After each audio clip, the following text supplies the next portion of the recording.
Hi there, I'm Joanne Cameron, and I'm the teacher of the course Daniel's Story, the Sealed Book. Now, in this session, we're going to look at Daniel chapter 11, which we've called Gabriel Gives a History Lesson. So let us begin with prayer. Our Father in heaven, thank you for your many blessings, your goodness towards us. Please be with us now as we go into the study of your word. Please send the Holy Spirit to be our teacher and our guide who will lead us into all the truth. And while we are going through the study of your word, please send the Holy Spirit to watch over us and keep us safe from harm and evil influences, we pray. In Jesus' name, amen. Okay, so what we usually do is we read through the chapter that we're going to be studying. And so we're going to be reading through Daniel chapter 11. I just need to warn you, this is quite a long chapter. There are 45 verses. So I'm hoping you'll be able to follow in your own Bibles. So let's start by reading through this chapter, Daniel chapter 11. And in the first year of Darius the Mede, I took my stand to support and protect him. Now then, I tell you the truth. 3 more kings will arise in Persia, and then a 4th, who will be far richer than all the others. When he has gained power by his wealth, he will stir up everyone against the kingdom of Greece. Then a mighty king will arise, who will rule with great power and do as he pleases. After he has arisen, his empire will be broken up and parceled out toward the 4 winds of heaven. It will not go to his descendants, nor will it have the power he exercised, because his empire will be uprooted and given to others. The king of the south will become strong, but one of his commanders will become even stronger than he and will rule his kingdom with great power. After some years, they will become allies. The daughter of the king of the south will go to the king of the north to make an alliance, but she will not retain her power, and he and his power will not last. In those days, she will be betrayed, together with her royal escort and her father, and the one who supported her. One from her family line will arise to take her place. He will attack the forces of the king of the north and enter his fortress. He will fight against them and be victorious. He will also seize their gods, their metal images, and their valuable articles of silver and gold, and carry them off to Egypt. For some years he will leave the king of the north alone. Then the king of the north will invade the realm of the king of the south, but will retreat to his own country. His sons will prepare for war and assemble a great army, which will sweep on like an irresistible flood and carry the battle as far as his fortress.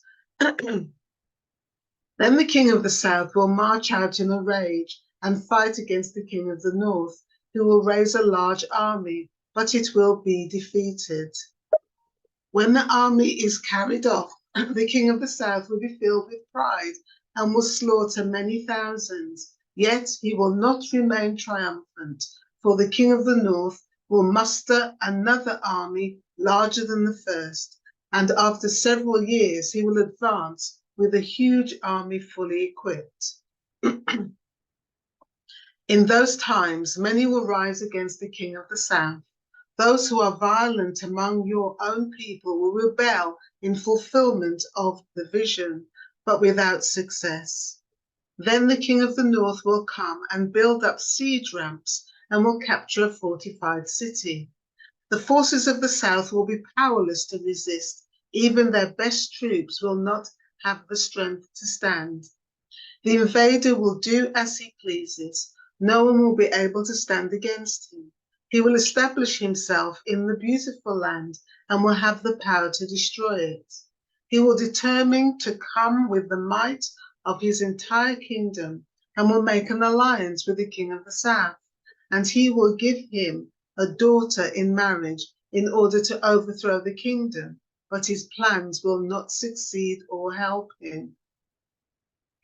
Then he will turn his attention to the coastlands and will take many of them. But a commander will put an end to his insolence and will turn his insolence back on him. After this, he will turn back toward the fortresses of his own country, but will stumble and fall to be seen no more.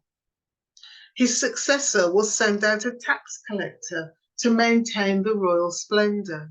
In a few years, however, he will be destroyed, yet not in anger or in battle. He will be succeeded by a contemptible person who has not been given the honor of royalty. He will invade the kingdom when its people feel secure, and he will seize it through intrigue. Then an overwhelming army will be swept away before him. Both it and a prince of the covenant will be destroyed. After coming to an agreement with him, he will act deceitfully, and with only a few people, he will rise to power. When the richest provinces feel secure, he will invade them and will achieve what neither his fathers nor his forefathers did. He will distribute plunder, loot, and wealth among his followers. He will plot the overthrow of fortresses, but only for a time. With a large army, he will stir up his strength and courage against the king of the south. The king of the south will wage war with a large and very powerful army, but he will not be able to stand because of the plots devised against him. Those who eat from the king's provisions will try to destroy him. His army will be swept away, and many will fall in battle. The two kings, with their hearts bent on evil, will sit at the same table and lie to each other, but to no avail, because an end will still come at the appointed time. The king of the north will return to his own country with great wealth, but his heart will be set against the Holy Covenant. He will take action against it and then return to his own country. At the appointed time, he will invade the south again, but this time the outcome will be different from what it was before. Ships of the western coastlands will oppose him, and he will lose heart. Then he will turn back and vent his fury against the Holy Covenant. He will return and show favor to those who forsake the Holy Covenant. His armed forces will rise up to desecrate the temple fortress and will abolish the daily. Then they will set up the abomination that causes desolation. Well, with flattery, he will corrupt those who have violated the covenant, but the people who know their God will firmly resist him. Those who are wise will instruct many, though for a time they will fall by the sword and be burned or captured or plundered. When they fall, they will receive a little help, and many who are not sincere will join them. Some of the wise will stumble, so that they may be refined, purified, and made spotless until the time of the end, for it will still come at the appointed time. The king will do as he pleases. He will exalt and magnify himself above every god and will say unheard of things against the God of gods. He will be successful until the time of wrath is completed, for what has been determined must take place. He will show no regard for the gods of his ancestors or for the one desired by women, nor will he regard any god, but will exalt himself above them all. Instead of them, he will honor a god of fortresses, a god unknown to his ancestors. He will honor with gold and silver and precious stones and costly gifts. He will attack the mightiest fortresses with the help of a foreign god and will greatly honor those who acknowledge him. He will make them rulers over many people and will distribute the land at a price. At the time of the end, the king of the south will engage him in battle, and the king of the north will storm out against him with chariots and cavalry and a great fleet of ships. He will invade many countries and sweep through them like a flood. He will also invade the beautiful land. Many countries will fall, but Edom, Moab, and the leaders of Ammon will be delivered into his hand. He will extend his power over many countries. Egypt will not escape. He will gain control of the treasures of gold and silver and all the riches of Egypt and the Libyans and Cushites in submission. But reports from the east and the north will alarm him, and he will set out in a great rage to destroy and annihilate many. He will pitch his royal tents between the seas at the beautiful holy mountain, yet he will come to his end, and no one will help him. So there's the substantial chapter, Daniel 11. And now we're going to look, as we usually do, at the presentation and go through it verse by verse. So here we have, I'm going to put it on your screen there in slideshow. Let's see if it comes up. Yeah, there it is. So let's go through this. But before we go to Daniel chapter 11 itself, I'm going to do a brief recap of Daniel chapter 10, which sets the scene for Daniel chapter 11. So in our last session, in Daniel chapter 10, we visited Daniel in 535 BC, 2 years after the first group of Jewish exiles returned to Jerusalem. He received a new vision, which looked like a great and continuing war. He therefore fasted and prayed, asking God to give him the interpretation. As soon as he began praying, we are told God dispatched Gabriel to give him the vision's meaning. However, Gabriel was delayed in his mission, for before the meaning could be given, Cyrus, the king of Persia, under whose rule Daniel was living, had to make a decision in favor of the exiles. Gabriel's appointment with Daniel was delayed for 3 weeks while he sought to influence Cyrus. For the devil, described as the prince of the Persian kingdom, was seeking to influence Cyrus to act in opposition to God's people. After 3 weeks of contention between Gabriel and the devil, God sent Michael, who is Jesus in fighting mode, to relieve Gabriel, who was then free to fly to Daniel. The vision given to Daniel covers the period from the reign of the Persian Empire to the end of time. It is a mammoth history lesson of world affairs, portrayed as a great war, because much of the world's major events come about through war. It is interesting that Daniel, who was taken from Jerusalem into captivity as a teenager, spent the rest of his life serving his captors. Despite his great concern for the freedom of his nation, he never returned to his homeland. Daniel is now 89 years old. Perhaps he considered himself too old to travel home. As predicted, the rebuilding of Jerusalem was completed in troublesome times and could have been too much for the elderly prophet to bear. But Daniel never lost focus. His attention was centered on Jerusalem.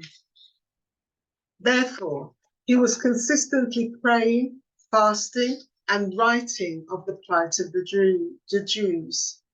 The dreams and visions he continued to receive concerned not only God's people of his time, but God's people down through the ages to the end of time.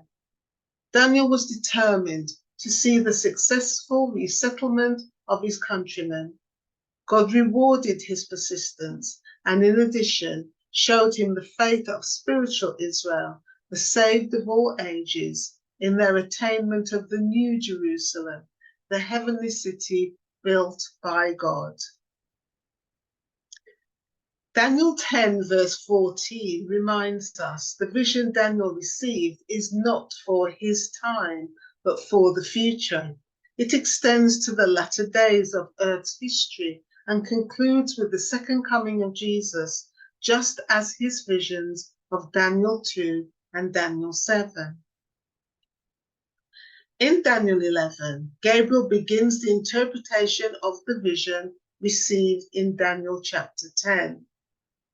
Daniel 11 verse 1, Gabriel continues his speech from the last verse of chapter 10, where he praises Michael, Jesus, for supporting him against the devil. Gabriel also reveals that in the first year of Darius, the Mede king, he was at the king's side to help and protect him. You'll remember Darius was the king who threw Daniel into the lion's den, which we saw in Daniel chapter 6. Darius ruled before Cyrus. It is clear Gabriel has been guiding the actions of kings, aiding their rulership. This confirms that God is interested in the world's political affairs. His angels protect those in power and influence them to do good in their leadership roles. Of course, God will not force anyone to follow his leading. Should a ruler decide to follow the promptings of the devil, he or she is able to exercise their free will to do so. And we have seen rulers throughout history who choose to rule through tyranny and injustice. Gabriel now interprets the vision. What we will do is examine what Gabriel says and compare it with historical fact. Because as we know, to Daniel this was prophecy, to us it is largely history. Therefore, we have the advantage of being able to look back and see whether Gabriel's version of world events is true. So in Daniel 11 verse 2, Gabriel explains that after Cyrus, which is the person you're seeing on your screen there, 3 more Persian kings will rule, followed by a 4th, who will be richer than his predecessors. This 4th king will gain power through his wealth and stir up everyone against the Greek kingdom. History tells us that after Cyrus, his son Cambyses ruled from 530 BC to 522 BC, followed by Beridia, also known as False Smerdis, in 522 BC, and then Darius the Great. Now, this is not Darius of Daniel chapter 6. This is a different Darius, Darius the Great, and he ruled from 522 BC to 486 BC. The 4th Persian king after Cyrus was Xerxes, also known as Ahasuerus, and he ruled from 486 BC to 465 BC. He did indeed stir up everyone against Greece, for he gathered an international army numbering over 100,000 soldiers from 40 different countries. This vast military force attacked Greece, but lost battles both at the Bay of Salamis in 480 BC and Plataea in 479 BC, which left the way open for a counterattack by Alexander the Great. In Daniel 11 verses 3 and 4, Gabriel says Alexander the Great, described as a mighty king, will arise, rule with great power, and do as he pleases. And as we already know from Daniel 7 and Daniel 8, Alexander was succeeded by his 4 military generals who eliminated the king's descendants in 300 BC. This is once again confirmed by Gabriel in chapter 11 verse 3, who adds that the dividing of the Greek kingdom will weaken it until it is finally given over to others. So what you're seeing on your screen there, if you did Daniel chapter 7 with us, you'll know that this 4-headed leopard represents the kingdom of Greece, and the 4 heads are the 4 generals that took over after Alexander the Great died. In Daniel 11 verses 5 to 14, we are now introduced to the conflicts between the king of the south and the king of the north. Now, it's generally accepted that these conflicts describe the battles between the Ptolemies in the south and the Seleucids in the north, kingdoms arising out of the Greek Empire after the death of Alexander the Great. The Ptolemaic kingdom was founded in 305 BC by Ptolemy I Soter, who declared himself Pharaoh of Egypt and created a powerful Hellenistic dynasty that ruled an area stretching from southern Syria to Cyrene and south to Nubia. And the Seleucid kingdom, this is a map of the area in blue that the Seleucid kingdom, the kingdom of the north, the king of the north, that this kingdom covered. And this was an empire that at its greatest extent stretched from Thrace in Europe to the border of India. The Seleucid kingdom was carved out of the remains of Alexander the Great's Macedonian Empire by its founder, Seleucus I Nicator. That's who you're seeing on your screen there, a bust of this ruler here, the ruler of the Seleucid kingdom. Gabriel gives a comprehensive and detailed history lesson as he outlines various incidents in the reigns of the southern kingdom, the Ptolemies, and the northern kingdom, the Seleucids. For example, in chapter 11, verse 6, we are told of an alliance made between the two kingdoms through marriage that would break down due to treachery. This incident can be easily traced to the attempted alliance between the king of the south, Ptolemy Philadelphus of Egypt, that's who you're seeing on your left, and the king of the north, Antiochus Theos of Syria, through the marriage of Ptolemy's daughter Berenice to Antiochus in 252 BC. To enable the marriage, Antiochus had to divorce his first wife, Laodice, who was also his sister. Antiochus married Berenice, who bore him a son and heir. However, Antiochus then divorced Berenice and remarried Laodice, who took revenge on everyone by arranging the murders of Antiochus, Berenice, the attendants of Berenice, and Berenice's son. So we have a picture of Berenice there and Laodice, who took revenge on everyone. So Daniel 11 verses 7 and 8 tell of the further revenge taken by Berenice's brother, who succeeded their father to the Ptolemaic throne in 245 BC. He attacked and defeated Syria and had Laodice put to death. Gabriel also adds that Berenice's brother, the king of the south, will seize from Syria, the king of the north, the metal images of the Syrian gods, together with their silver and gold articles, and carry them off to Egypt. Then he will leave the king of the north alone for some years. All right, so in chapter 11, verses 9 to 13, here are the battles between the southern and northern kingdoms as they continue through time. So this is what Gabriel says. Then the king of the north will invade the realm of the king of the south, but will retreat to his own country. His sons will prepare for war and assemble a great army, which will sweep on like an irresistible flood and carry the battle as far as his fortress.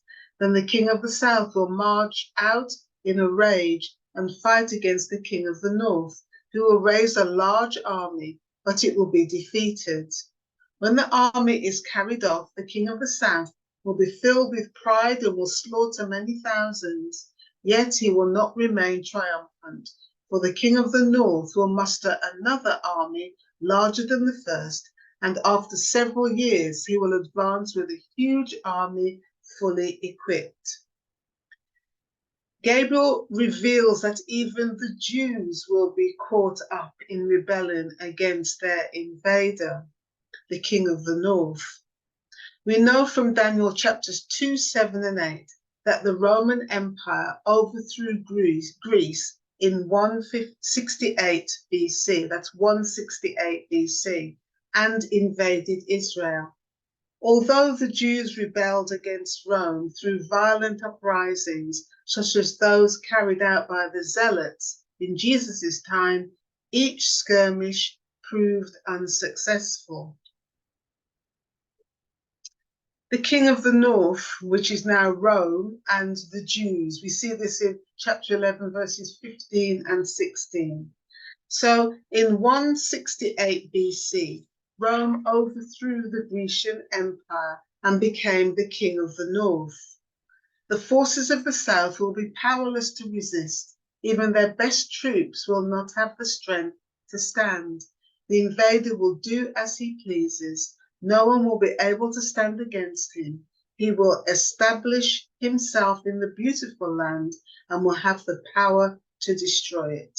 So this is Rome becoming the fourth world ruling empire. No kingdom can withstand it, and it conquers Israel. Of course, Israel to Daniel would be the beautiful land. In Daniel 11, verses 17 to 19, we see the Roman Empire will make frustrated efforts to set up alliances with the king of the south. It will continue its campaigns against the coastlands with varying success, and then turn back to the fortresses of its own country. But the leader at that time will stumble, fall, and be seen no more. Now, this may refer to the defeat of Mark Antony at the Battle of Actium in 31 BC against Augustus, after which Mark Antony and his lover Cleopatra committed suicide. Daniel 11, verse 20, we are told that in the kingdom of the north, this is pagan Rome, the previous ruler will be succeeded by one who will send out a tax collector to maintain the royal splendor. It's generally thought this refers to Caesar Augustus, the first Roman emperor, who ordered a census of all Roman subjects for taxation purposes. Now we can read about this very memorable taxation in Luke 2, verses 1 to 3. And I'll find that and I'll read that for you. So that's Luke 2 and verses 1 to 3, which says, "In those days, Caesar Augustus issued a decree that a census should be taken of the entire Roman world. This was the first census that took place while Quirinius was governor of Syria, and everyone went to their own town to register." Let me read that from, just read that from the King James Version as well. And it says, "And it came to pass in those days that there went out a decree that from Caesar Augustus, that all the world should be taxed. And this taxing was first made when Quirinius was governor of Syria. And all went to be taxed, everyone into his own city." So a census was taken, which was basically for the purposes of taxation. And that's what we're told about. This decree was given by Caesar Augustus. It was this decree that directed Joseph to take his heavily pregnant wife Mary to Bethlehem, and there Jesus was born. We can find that if you continue to read in Luke chapter 2, you'll see the story of Joseph and Mary making their way to Bethlehem. Gabriel also predicts the manner of death of this Roman ruler. Gabriel says he will be destroyed in a few years, but not in anger or battle. Now, history tells us Augustus ruled for 17 years and died at the age of 75 after a short illness. We've now reached Daniel 11, verse 21. The successor to Augustus will be a contemptible person. Undoubtedly, this is Tiberius Caesar, who ruled after Augustus. Gabriel says this new ruler will not be accorded the honor of royalty.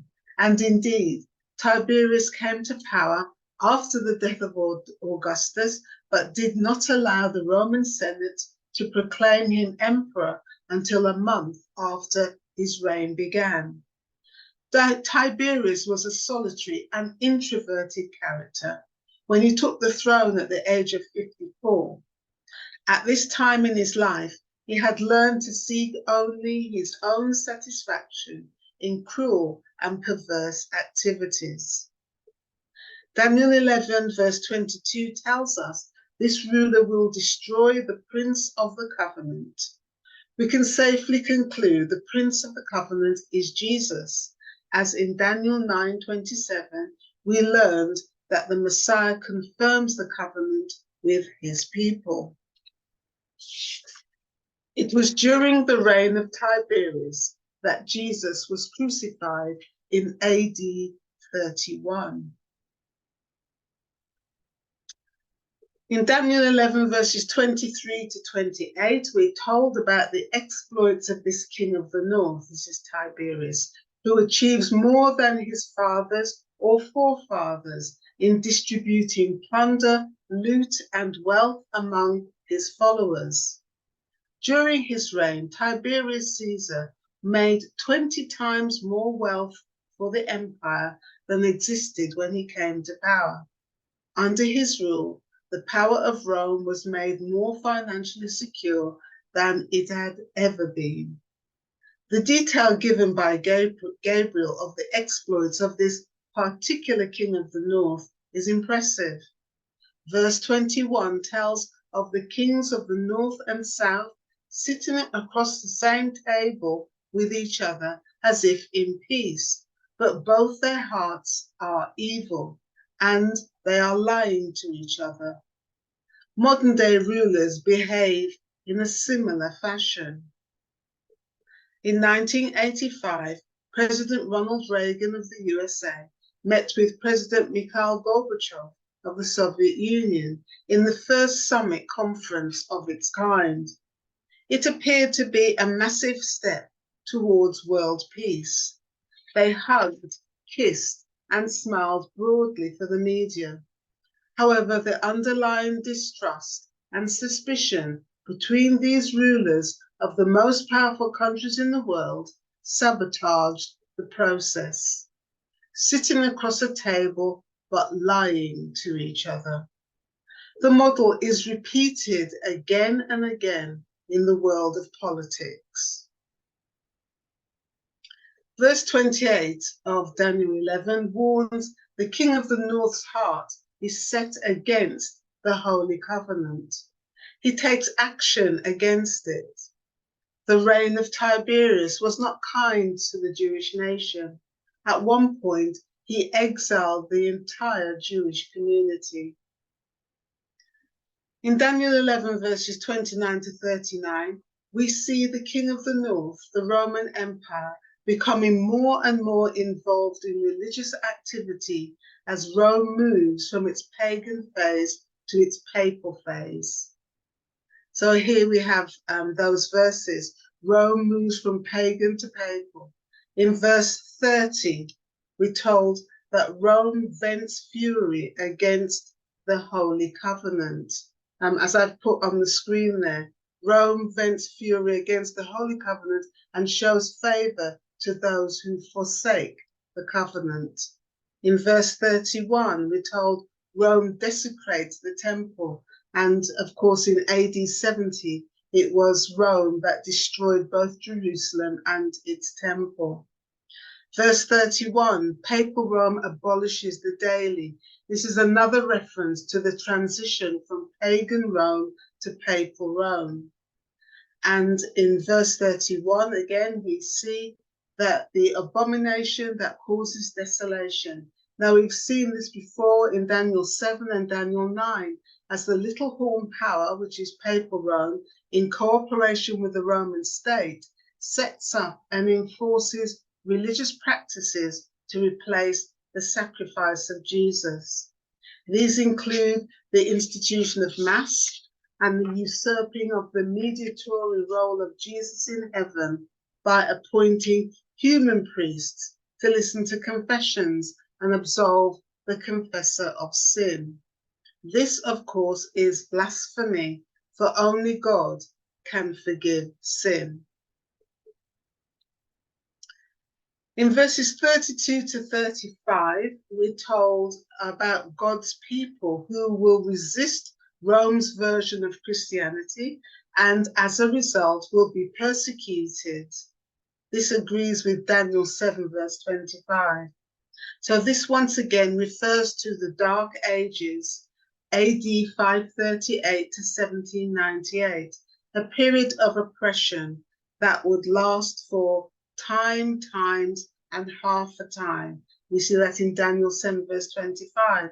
This is, of course, prophetic time, which we've calculated to be 1,260 years. This is 538 to 1798, the period of the Dark Ages. Verse 36 says the papal power will be successful until its time of wrath is completed, for what has been determined must take place. Gabriel is confirming that although the Dark Ages will prove to be an abominable episode in Earth's history, it must happen. Nevertheless, it is encouraging to note that while millions were prepared to give their lives for the truth, their sacrifice was not unfruitful. The gospel of Jesus Christ spread more rapidly and more people accepted Christianity during this time than at any other period in history. The despicable activities carried out during the Dark Ages unveil the true character of the devil. His aim is to murder every person who gives his or her heart to Jesus. As Jesus revealed, the devil is truly a murderer. This is what Jesus called him in John 8, verse 44. The devil's objective to wipe the gospel out of existence has proved a monumental failure. For the more he incites the apostate church to execute those who follow Jesus, the more people take their stand for him. In Daniel 11, verse 37, we see the papacy will exalt itself above all gods. And this reminds us of the little horn power of Daniel 7:25, who acts as though he has authority over God himself. In Daniel 11, verse 38, we're told that the papal power will honor a God of fortresses with gold and silver, with precious stones and costly gifts. Certainly, the papacy has honored wealth throughout its existence. It remains the wealthiest church in the world. In verse 39, we're told the papal power will achieve great conquests, attacking the mightiest fortresses, even joining with countries who worship false gods. The Catholic Church forges alliances with nations that acknowledge its supremacy. It honors those nations, sets up rulers, and distributes land to those able to purchase it. Daniel 11, verses 40 to 45. The papacy will conquer many nations. It will even invade the beautiful land. It will extend as far as Egypt and gain all its riches, with the Libyans and Nubians in submission. It will destroy and annihilate many. Now, from verse 40 onwards, we come to the time of the end. Yes, so from verse 40 onwards, the period under scrutiny is identified as the time of the end. This is the time when the papacy engages in spiritual warfare in an attempt to bring all nations under its religious subjugation. Now, we've been hearing about this final period in Earth's history continually in the book of Daniel, and can identify its beginning as 1798.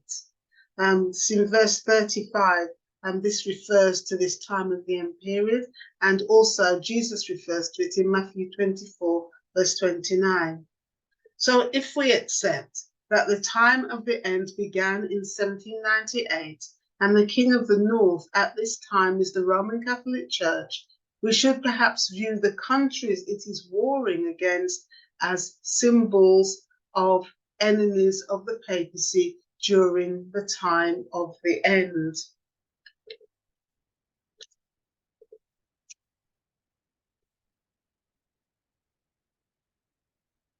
So these nations during the time of the end are actually symbols. So in verse 41, we're told he, the papacy, will invade the beautiful land. So this is the Catholic Church's spiritual warfare against God's people, spiritual Israel. So where in Daniel's time, the beautiful land would be a physical place for the Jews, now in the time of the end, the beautiful land are God's people. They are spiritual Israel. And we're told that the papacy will invade the beautiful land. This is the spiritual warfare of the Catholic Church against those people who refuse to follow its leading. In verse 41, we're told about Edom, Moab, and Ammon, described as being delivered from the papacy's hand. Now, as these kingdoms no longer exist, we must view them as symbols. In ancient times, these nations opposed God, yet here we are told they are rescued from the papacy's power. So this indicates that God will extend mercy to people who once exposed him. In verse 42, he, the papacy, will extend his power over many countries. Egypt will not escape. Bible scholars generally accept Egypt to be symbolic of atheism. Now we get this from Exodus 5:2 and much of Exodus, where Pharaoh defies the existence of God. So later on in the Bible, when we see Egypt being referred to in prophecy, this usually denotes atheism. This episode that we're talking about in verse 42 could refer to the French Revolution, where God and religion was banned and Catholic clergy were guillotined, but the Catholic Church survived and became stronger than before, wreaking revenge on its former oppressors. So now we've reached verses 43 to 45. These are difficult verses to decipher as they appear to be in our future. However, it is clear the papacy will continue on its quest for wealth, mass destruction, and world domination. But we can take comfort from verse 45, which says, "Yet he, the papacy, will come to his end and no one will help him." Now this marries well with Daniel 7 verse 26, which says, "But the court will sit and the papacy's power will be taken away and completely destroyed forever." And Daniel 8 verse 25, which says, "He, the papacy, will destroy many and take his stand against the prince of princes, yet he will be destroyed, but not by human power."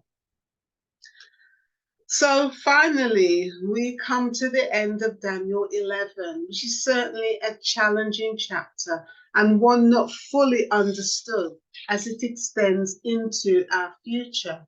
However, we can clearly see that it outlines in great detail the continual warring of great nations on earth, from the reign of the Persian Empire to the end of time, and the effect of this warring on God's people.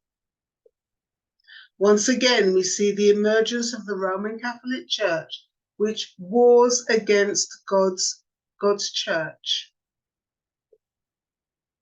only to be destroyed at the second advent of Jesus.